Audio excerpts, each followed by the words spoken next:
Good morning, everyone. As mentioned, I'm Rachel Mears, a partner with Jeito Capital. I'm so happy to be joining you here today for what's going to be a very exciting discussion about leveraging the economic potential of AI. We're going to be joined by Anne-Marie Jonkman of Yonder, Aaron Harris of Sage, Alpesh Sethia from Healthcare of Ontario Pension Plan, and Parinaz Sobhani of Sagard. This is a big topic, and it's really one of the largest understatements I've heard recently that AI is having a moment. I think it might be better to say AI is about to take the century. And there is no introduction needed. The Nobel Prize Committee did that for me last week. Reflecting back last week on the Nobel Prizes in physics and chemistry, there was a clean sweep. AI took each prize. The Nobel Prize in physics was awarded to a local, Professor Hinton at the University of Toronto, for his foundational work in neural networks. And there were many others awarded for that foundational work, but also 3 chemists. Here at Jeito Capital, we invest in therapies. We invest in entrepreneurs and businesses pursuing groundbreaking therapies.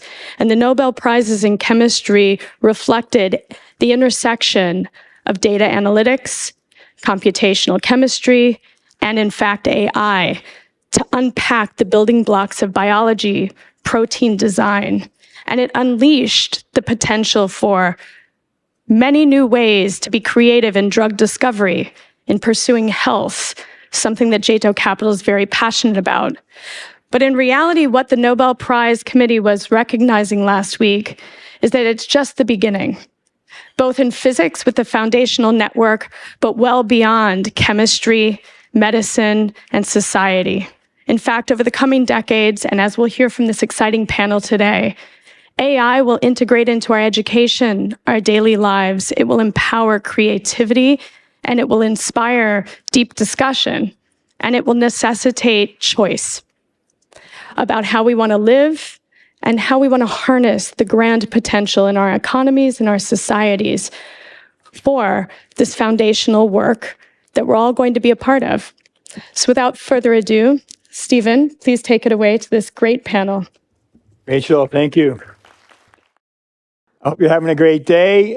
Congrats to Toronto Global Forum, Nick, Joe, and the whole team for another great event.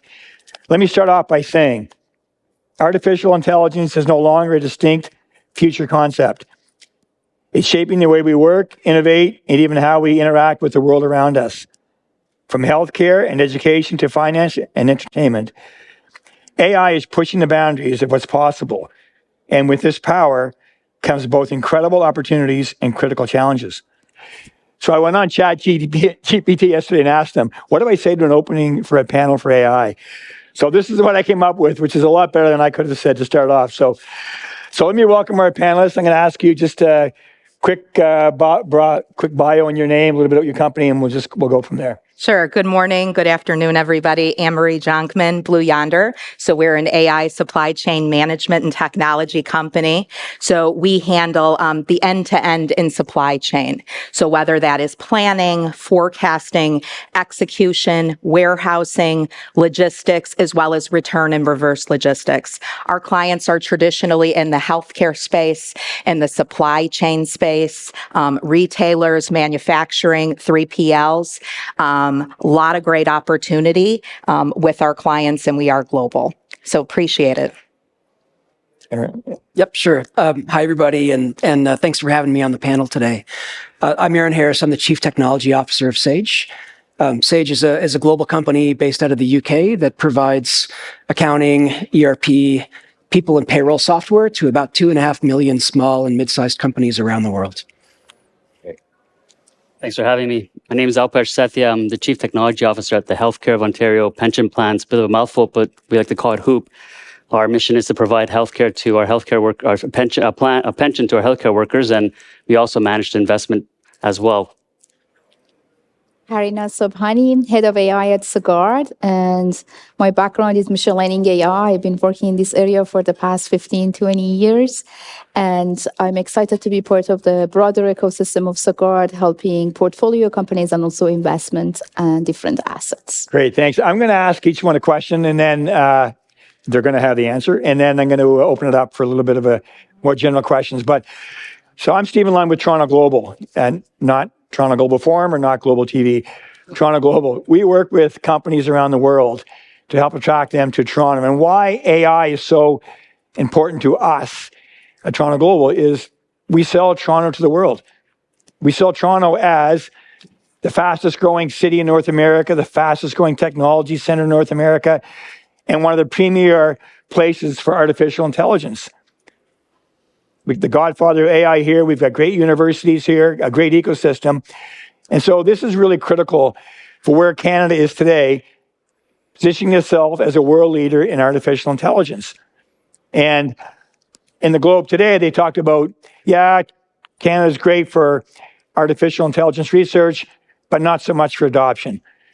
But I think that we need to really stand back and see what is the world's view of Toronto? Do they really look at Toronto as a center for AI, for tech, for life sciences, for everything else? And what I've always worried about is when you're in Toronto and we're consumed by some of the things like traffic and other things like that, sometimes we miss the bigger picture of, guys, the world looks at Toronto as a vibrant, high-tech, fast-moving city that a lot of people want to be here. In spite of our challenges, it's still positioned as a great city. I'll give you two quick examples of companies that we work with in the AI space. One of them is Unilever. So we worked with Unilever for a couple of years to help them position Toronto as their global center for artificial intelligence. Unilever is one of the biggest companies in the world in their consumer goods sector. They're in 190 countries. 3.5 billion people use their product every single day. So they looked at setting up their artificial intelligence center. They looked at 15 global cities around the world and ended up with Toronto, picking Toronto to set their global center. Another company we work with, Recursion out of Utah. This is a company that in drug discovery today takes billions of dollars in 10 to 15 years from A to Z in drug discovery. They're using artificial intelligence to narrow that gap significantly. This is a significant impact on healthcare internationally. And so these are some of the things that are happening in Toronto. This is what the world views as viewers of Toronto. This is a place companies want to be. We've got a great ecosystem, some great startups, so it's an exciting time to be here. I'm going to ask a question now, each one of you, and then we'll go from there. How about I start with you? Okay. Blue Yonder works in the generative AI space. Which sectors have you found to be most impacted by AI, and what are some of the new roles that are emerging? Yeah, and I agree. We span across so many different industries, but when you look at healthcare, manufacturing, logistics, warehousing, as well as retail, those are some of the big use cases or the early adoption we're seeing, right? You can give an example of a warehouse. During COVID, we saw heavy automation with robotics. Now what we're seeing is the explosion of the analytics side. So you're looking at insights from the machine learning and the AI to look at forecasting. How do we plan better staffing on our floors? You can look at healthcare as a use case. How do we have repetitive tasks from a radiologist or a tech to where there's some standard summaries that can be brought to the table to where they can take a look at it? It's getting people closer to their core work of excellence. So some of the new roles, just as you look at any change management, and I think we are having a moment, just as we did with the creation of a computer, just as we've did with the early AI and machine learning use cases that were talked about in the 80s, we are transforming as a global economy. So what's really coming out when you think about change, corporate always has governance structures to where they will start to look at the AI. So that could be an operations specialist with an AI title. You will look at an AI compliance officer. You can see machine learning AI engineers to where from an DEI and equality, they're looking at the outputs in the data and is it fair and unbiased to start and how to do that. You can look from a healthcare component. Are we treating our our folks and customers that we serve in that space, unbiased in how. So it's really getting at the data and the insights. So what you're starting to see with our clients, and as I kind of study this industry as a whole, is you are seeing the AI compliance of the data and the output to make sure that there's no bias and it's fair. So again, I wouldn't say full automation and replace. It's new insights that can be computed faster and be able to drive us closer to the core of the business that we're actually trying to do for a better world, is how I see it. Great. Thank you. Sure. Aaron, let's go. Sage. It's important to bring attention to how AI is affecting small businesses as well as multinational companies. How do you go about building trust for AI adoption? Yeah, that's a great question. When we go out and do research for small and mid-sized businesses, what comes across pretty consistently in the results is that trust is one of the biggest barriers. So we have to address this, or we're never going to get the adoption of AI that we need to move at pace. And I'm going to start with stating what's maybe the obvious, but bear with me. When we build AI, we're essentially creating technology that imitates human creativity and human decision-making. And the result of that is that AI is fallible. It can be unpredictable. The challenge is that when it does make mistakes, the impact is far greater because of its scale and its speed. And so you have to start from that understanding when you go about creating trusted AI. The first is that companies building AI need to commit to what we call transparent AI. I won't go through all the principles, but the idea is that when a human uses AI, it needs to be explainable. They need to understand the decision-making behind the technology. They need to have the ability to understand where the data came from, how the AI is trained. One of the principles in explainable AI, or transparent AI, that's so important is auditability and user control, right? The system needs the ability to fall back to a human, and a human needs the ability to step in. The second is that unlike traditional software development, where you can get away with doing your quality assurance and your security testing at the end of the process, when you're developing AI solutions, you have to commit to incorporating trust into the entire process, from sourcing the data to managing the data, managing the training processes, looking at how in operations AI is creating predictions and monitoring to make sure that it's not making mistakes or causing harm or drifting from the real world it's trying to replicate. The third, and this is where we need help from governments and other organizations, is that we've got to create structure in society that supports the development of safe AI. We need governments to create regulation that balances safety and innovation, which is a really, really tricky thing to do. But we also need to develop an ecosystem of organizations that exist to audit AI, if you will. We're used to having auditors that go out and audit companies for their financial performance. We need an audit industry that audits the use of AI to make sure that it's free from bias and that it's competent and safe to use. The fourth area is all around diversity and inclusion. We've had a real issue with diversity and inclusion in technology, forever, right, since the inception. This problem becomes much greater in the era of AI because, as I said, we're training machines to make decisions like humans. We have to have a representative workforce, especially the data scientists that are actually building these algorithms and deciding how we train the AI. And so, we have to make efforts in sort of the current generation to be more inclusive, but I'm a big believer that we need to target the next generation as well. There's a couple of organizations that I'm really involved with. One's called Teens in AI. The whole purpose of Teens in AI is to get girls around the world excited and interested in a career in AI. We work with Morehouse College in Atlanta, Georgia, which is a historically Black college in the US. It's all about training up Black men to be the next generation of leaders. So those things are incredibly important to creating that next generation. And then the last thing is we've really got to have a change of culture within technology companies. I started my career as an entrepreneur in Silicon Valley, and the mantra in Silicon Valley was move fast and break things. Companies are not going to trust you to be an AI developer if that is your mantra. We have to accept accountability, and we've got to approach the development with more humility. And the result of this is that the organizations developing AI need to establish principles that clearly articulate how they're going to behave with AI, what types of solutions they'll build with AI, how they're going to take care of customer data in the process. And these principles need to be published so that customers can not only understand them, but hold the companies they're buying technology from accountable for their behavior. That's a small set of a much bigger topic. But if we don't actually address this problem of trust, we're never going to get the adoption that's going to lead to these great productivity gains.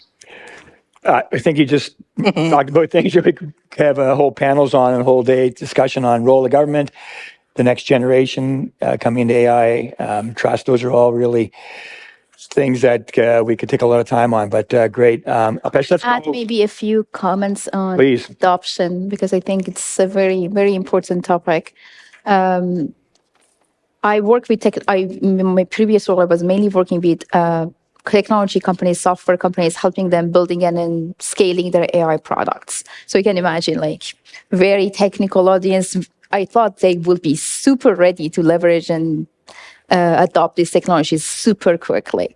I was wrong. When ChatGPT happened, like the prediction in the Silicon Valley or in the venture capital kind of a space was like the transformation will happen overnight. And I was very skeptical that transformation going to happen overnight. And I was, again, I told you, I've been part of this AI community and AI kind of hype cycles for a few other cycles. So I was like, no, it's not going to happen. Of course, this time around, these technologies are so powerful. And I was like, in my PhD, I was working on actually like similar algorithms that we have right now as part of our ChatGPT or transformers. But still, I was like, transformation and not gonna, no matter how powerful is the technology and how accessible is technology, adoption not gonna happen overnight. And because again, we are human beings, change management, trust building, it's super, super important to understand how we have trusted technologies like other technologies before, and how quickly we could have like make it really part of our day-to-day, like very big part of our day-to-day. I don't believe AI will be part of our day-to-day. AI is already part of our day-to-day. I'm sure you're all using Google Maps. It's mostly created by AI technologies. I'm sure you're all using so many different applications in your cell phone or like in your computer. They are all powered by AI. So AI is already part of our day-to-day. I think it's this time around we are talking about really making it like a co-pilot, a kind of like a consultant, or I don't know, an assistant that's going to help us, every single one of us, to be more productive. So it's a little bit different, but AI is already part of our day today. And it's very important that this time around, we set the right expectations for AI as well. And it's again, not part of it is technology, part of it is trust building, part of it is understanding these technologies and weaknesses and limitations. Again, like they're not going to solve every single problem out there. They might at some point, but they are not going to solve every single problem. For example, I was in a panel and someone asked me, okay, should we use AI for our stock forecasting? And I said, absolutely not. Yes, AI can again empower your analyst to, like, to analyze news faster or to understand the trends faster or like do their market research faster. But please don't use ChatGPT for stock predictions, please. So like, again, like I'm, at the same time that I want to be, like, I have to be super excited and say, okay, I'm going to transform everything overnight. But I also want to always bring that level of balance to the conversation that, yes, these technologies are so powerful and they will enable us to do so many and solving so many different types of problems. But at the same time, we have to understand the importance of change management. We have to understand the importance of trust building. And we have to understand the importance of educating every single person about the nature of these technologies, the non-determinism nature of these technologies that you mentioned. Like, it's not easy for us as humans, we haven't been interacting with non-deterministic systems before, it's so kind of interesting because like our word is non-deterministic to a very good extent. We believe there is some sort of like randomness in our word, but at the same time, when we are dealing with like something like ChatGPT, that every time you ask a question, it can have a different answer for you, or even your weather prediction, which is kind of probabilistic, still it's very hard for our cognitive system to understand how to deal with those kind of systems. Great. Alpesh, let me go to you for a question. Sure. Are there industries where AI is not as fit for disruption, and where is AI challenging to use? Sure. So maybe I'll just start with talking a bit more about the complex uses of AI. And sometimes it feels like we're trying to take the solution and trying to find a problem for it. And often it feels like that. And with that too, I think we're at this place where our imaginations are kind of running really fast. And we feel that, this new complex realm of AI is going to take over every facet of our human lives and probably disrupt every industry. And you know what? Maybe over time it probably will, but not right now. And I can tell you what I'm seeing now as we do things with AI. And, when you think about AI, it does make mistakes. And I think each of the panelists here have talked about the trust piece of it that's lacking, some of the hallucinations that you hear about. It's not deterministic. It's hard to test, all those types of things. And do you want it to really autonomously make decisions on investments, or if you're in healthcare and if you get in radiology, if you get a scan done, do you want an AI to tell you if you have a certain disease, you're seeing something without having any human intervention? Unfortunately, right now, I don't think it's ready for that. And if you think about the areas of a place where AI will take a bit of time to get to, is probably the areas where regulation is quite heavy. That piece of human in the loop, governance, checks and balances are still required until that trust, and it's hard to get trust AI because you don't know, it's a black box a bit. It could go different ways and without the right guardrails in place. So would eventually get to a place where it disrupts every industry? I think it will, frankly. I think it'll take time, but not right now. And industries that are highly regulated will probably take longer to get to. An area of AI, I would say, I have a hard time understanding of how it might be disruptive too, is probably how it might grasp human emotional intelligence. I don't know. I don't see how it could maybe do that. A lot of AI is probability and statistics. So how does it get humor? I'll wait for the day where I see stand-up comedian, fully robotic AI doing that. It'd be great to see that, but I'm not sure yet.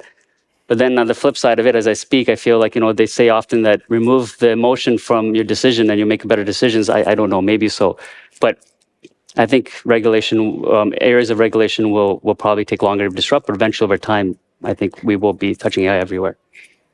Can I add maybe one comment? And I'm sensitive about whenever people use the word black box, I'm very sensitive. Because again, I told you, I will work on iterations of these algorithms, and there is no black, because what I'm scared of is we talk about black box, and then there is AI is magic, and it just starts building that fear around these technologies, while we can we can educate everyone what is exactly. And again, there is no black box from my perspective. Why there is no black box? I'm not talking about OpenAI, which is closed AI right now, but there are equivalent open source models, like large language models, right? And they are not closed source. They are open source, and they are not black box. You can see every single parameters of these. Again, it's an optimization algorithm. You're going to optimize every single parameter, and you can see every single parameters, right? There is nothing secretive. There is no magic. But humans, our cognitive system has its own limitations. We don't understand several layers of non-linear transformations, like a mathematic optimization. And our brain cannot understand it. That's it. It's our cognitive limitation. There is no real black box. Yes, it's a different type of intelligence. We have, but there is no. I'm a big advocate for transparency and explainability. But it's also important to understand there is no magic and there is no black box, other than OpenAI, that they are not publishing and they are not telling us exactly what they are doing. But we know there are equivalent open source, so it's not as secretive anymore.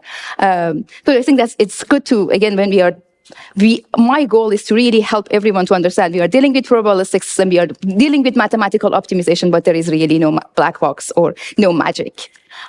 Great. I'm going to read a quote from Jeffrey Hinton and ask people to comment on really, there's two parts of the question. One is the potential, what do you see in the future for AI? Look, and also the perils and challenges of AI. And I'll read a quote from Jeffrey Hinton that most people would have seen some type of a quote similar to this, where he says, somewhere between 15 and 20 years, there's a 50-50 chance that AI will get smarter than us. When it gets smarter than us, I don't know what the probability is that it will take over, but it seems to be quite likely. So this is from Jeffrey Hinton, the godfather of AI, the recent Nobel Prize winner who knows all about AI, knows the potential of AI, but also knows the potential perils and things we have to watch for. So I'll throw that question out to people around. Can I answer first? Sorry. We're going to have a vote. Who wants? And I have so much respect for Hinton. My research was based on what he started, like introducing deep learning to really like NLP and so many other fields. But at the same time, like I can challenge him, like AI is going to get smarter than us. What does it really mean? Because I believe AI is already smarter than us. Like, I'm sure you're all using in your organization some sort of time series forecasting, and it's smarter than any human that you can hire. If you use these mathematical because it's a different type of cognitive system, intelligent. We have access to different type of cognitive systems, and even like where computers started with. It was all about mathematical optimization at scale. That's why we started. I don't know if you remember all these kind of days of like, we have these big systems in these rooms, and there were like operators trying to get more out of this computation power, right? So they were already smarter than us. What does it even mean they're going to get smarter than us? Like, because there are so many problems that now with proper training of these AI systems, we can get to a performance that is better than human being performance, than any human being performance. I would like to share a point of view here, and I like to look at things as an optimist. We are at a major change. I agree with his statement, but what I will say is this is where governance, ethics, I talked about the new roles evolving, right? I came from operations and logistics. We talked about the first-time quality department. Now we're going to have the first-time AI department. So I think that technology, the algorithms, and what we can conquer and cure for the world is there. We're going to have governance and regulations. And I just don't mean from government. I mean from the good brothers and sisters at the organizations that are doing work of what are we trying to solve? What are the tasks? Listen to your customers, your constituents, right? We're here in Canada, in Toronto, what we want for our city or our businesses. What are we really trying to solve? And I'll back up. When I started my career as a young girl in logistics, there were buttons I would push 187 times a day.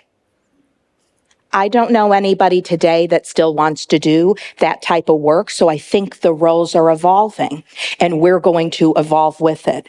Yes, this is innovation that will keep progressing, but I think we're going to have rules and regulations and corporate responsibility. It's not just constituents, but at our workplaces of where we're going to use it and what to solve. So I think as we talk about guardrails in technology, we are going to continue to see that. Does it make sense to forecast, your stocks? Maybe not. Maybe it does with some regulations and rules, but think about the advancements on a warehouse floor or in logistics to where you're trying to orchestrate all this inventory to be in the right place at the right time for the retailer or the hospital medical devices, using AI not just for visibility, but also insights to say, oh, we missed that truck, but we can get it on the next and it still doesn't impact end-line care. So I think we're going to see some guardrails and new insights and back back it up full end to end, and we will evolve. And then lastly, and I'll kind of give it over to my panel audience, I think we're going to see our roles in the future of work and how it's done change. And that's okay. That's a different progress that we've seen through the ages, is what I see. Yeah, great. So I've got a couple of thoughts on this. I think the first is there's another famous scientist who said the best way to predict the future is to create it. Right. So we are the generation that controls this future, and I think I agree that actually AI is in many ways across many dimensions smarter than humans. What AI lacks is the ability to interact with the world the way humans can, right? And we're obviously going to make some progress there in robotics and other things that'll make that happen. But ultimately, this is ours to control. I think we need to keep our eye on this future that Jeffrey's been warning about. But we equally need to put investment into the real dangers today. We've got big elections coming up across the world where we're, very worried about deep fakes and other ways that we can create misinformation and, really confuse and distort the truth. So yes, we need to safeguard against that future. And I believe we've got the means to do that. But let's also not take our eye off of the real issues with AI that we've got to confront today and focus on addressing those. Before I get to you, Alpesh, Aaron, you just moved to Atlanta, Georgia, and apparently there's something happening there in the next few weeks. But can you just comment on that, on the election, on how AI is impacting, and are people really aware of that? 'Cause you read all of these stories about deep fakes and all that. Yeah, how much time do I have? Yeah, you've Minutes, It's 40 seconds. So I'll try to answer in about a minute to leave time for the other panelists. I think the biggest problem we face right now as a society is the loss of trust in what is true. It's a combination of things that are making this happen. The biggest one in my mind is the algorithms that, decide what we read in the morning, that point us in the direction of things that reinforce our biases and our own beliefs. And so what's happening, in the election in the US, unfortunately, and this is my view, and I've not done my own research on this, but it's my view, is that the divisions are only getting greater. It doesn't matter what one side or the other does to sort of make their point and provide evidence to support that. These algorithms are just reinforcing the positions that people have already taken.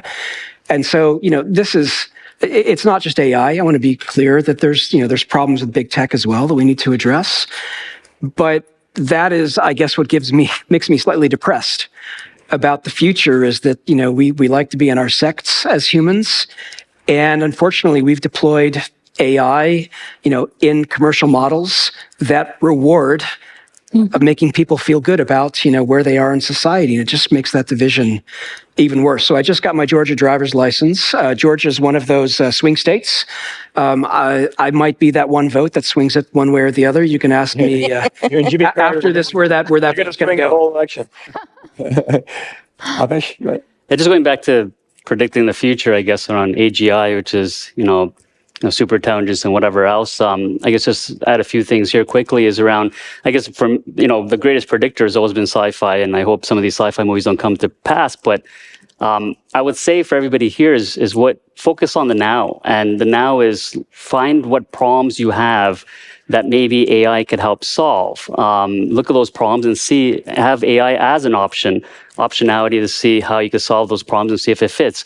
The second part, which it's top of mind for me, is around cybersecurity, because the vector of attack from cybersecurity is just growing with AI, and deepfakes is one, with social engineering and et cetera coming along. These are things that we just continuously need to invest in to combat and defend ourselves, and that's foremost. So keep that top of mind as well. In terms of regulation and safeguards and all that to come, I try to stay away from politics and let that work it out. But frankly, if there is a place where there will be regulation, there'll be other nations, I guarantee you, that won't have regulation, and innovation will continue to move forward. So just keep your eye on where we are now, and always keep a pulse on the future, and try to solve the problems that are in front of you right now, and the advancements will come over time. Great. Watching time, and I know we're getting close to lunch. I'll throw it out. I'll throw a question out, and then I'll ask you for final comments, and you can either answer the question or talk about biking in Vermont.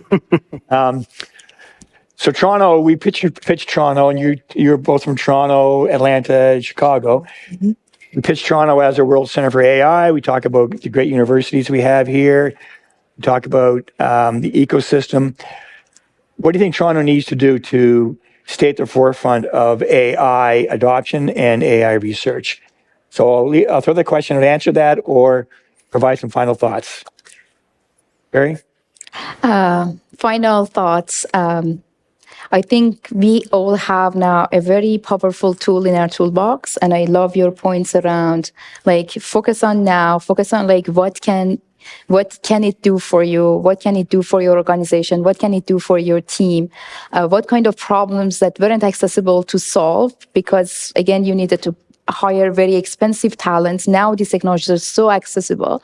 It's like an API call, and again, as you start experimenting with these technologies and bring it in your day-to-day and bring it into your organization, also mature your governance and risk kind of frameworks as you enable your teams to use that. Again, we talk about some of the risk, we talk about fairness, we talk about privacy, we talk about security, we talk about the potential of like transparency and understanding what goes to these models and having the right monitoring and testing frameworks. These are the type of skill sets that you need in your organization. Again, I would 100% agree with the two of you that I would not go to like AGI and like these robots going to replace us.